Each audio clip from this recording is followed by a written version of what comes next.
Hey my little chickadees. Today I'm not going to do a book talk. Instead I'm going to do something different. I'm going to talk to you about knowledge. Okay? Something you have. But you probably only think there's one kind of it, which it would be knowing things. And so what I'm going to do today is take that one and I'm going to divide it into 4 different categories for a couple of reasons. Now, first of all, is if you're missing one of those categories, you haven't really mastered that knowledge. Like, it's not its purest form yet. So, this is a tool for me to make sure that, like, I can develop your understanding of your knowledge a little bit more. And also, if you're realizing, like, wait, I'm kind of missing a gap on this, then you can fill it in. So, that's our objective today, to understand 4 different kinds of knowledge. And there's also, like, a 5th bonus category. We'll talk about that later. Hold your horses. So, I drew a chart for you. So, here's the thing. The first kind that we'll talk about is declarative knowledge, okay? You'll recognize the title declarative because we talk about declarative sentences, which are general, like, sentences. The reason they're general is because they just say something, which is the main purpose of communication, is to just say something, like, this is what it is, what it do. That's actually really, wow, what it is, what it do. We'll get there, though. What it is. So the declarative knowledge just declares something. It's the what.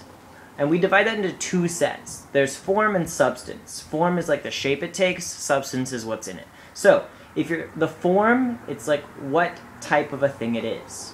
Today we're going to talk about books. It's a book. So, for example, if you have a declarative knowledge of a book, you'd be able to tell me that this is a book. And this is not a book, okay? So you know some things about books that you could declare to define what it is. But your knowledge gets more detailed. So, you can tell me about the genre, like you might be able to tell me like why this counts as a novel, and this, although far more popular, does not count as a novel. So, you can define some things about genre. You can say some things about genre. There's chapters. So, you can declare some things about the form of a book, because generally, not always, but generally it'll have chapters. And also, we know about a plot structure. Most stories that are told in novel form have a specific structure they follow. So, we know, we can say these things about the form, okay?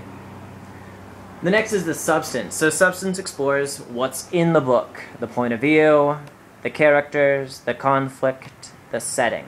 So this is our knowledge of substance, and we can say, like, a book's point of view is first, sometimes second, or third, omniscient or limited. And so, like, we can say, like, a book will have these things. That's just about saying, though. So I want to point out that the declarative knowledge is just about saying. Like, a student could sit in my class and hear me talk, and talk to their partners, and they would know these things. But that's totally a poser way of going about it, because if you know these things, you've never actually read a book. You don't know how to, you just know what they are. That's why we built this half. It's the procedural knowledge. You can tell from the title it's about the procedure, which is the way of doing things. So procedural knowledge is the how we do something. So, you might read and identify the genre, the chapters, the plot structures. You might read the book and express why it is a book. Okay, so like what qualities of it, as you read it, identified it as a book. That's the procedural knowledge. Below that is the procedural knowledge of substance. So, this is where you read to discover the theme, the plot, the conflict. Okay, you know how to find these things in a book. You might read to connect with the characters or to explore the setting. So you know the procedure for figuring out this kind of knowledge, okay? So this is the know-how section. Posers, know-hows. You're a know-how. Pay attention. So, there's one, I promised you an extra bonus kind of knowledge. It's right here. Okay, and really it should be a cloud floating around all this noise. But it's the purpose and the context. Why would you read a book? Exactly. You should know why. First is to be part of the dialogue, because it's something that we do, particularly like our community. We read books, we talk about it. You better know who Katniss Everdeen is, and you better know why she's better than Bella. So, there's lots of reasons for you to be. One is to be part of the dialogue. The second is to develop empathy. The more you read about people and their stories, the more you will care about people and their stories, because you'll understand them more. Like, you'll see their perspective. Very important. The next is to be informed and powerful, because the more you understand human behavior, history, perspective, the better and more powerful person you'll be. So, we've got 4 kinds of knowledge. We have a context and purpose in which to discover it. And all of this together will get you the mastery of reading a book. I love you.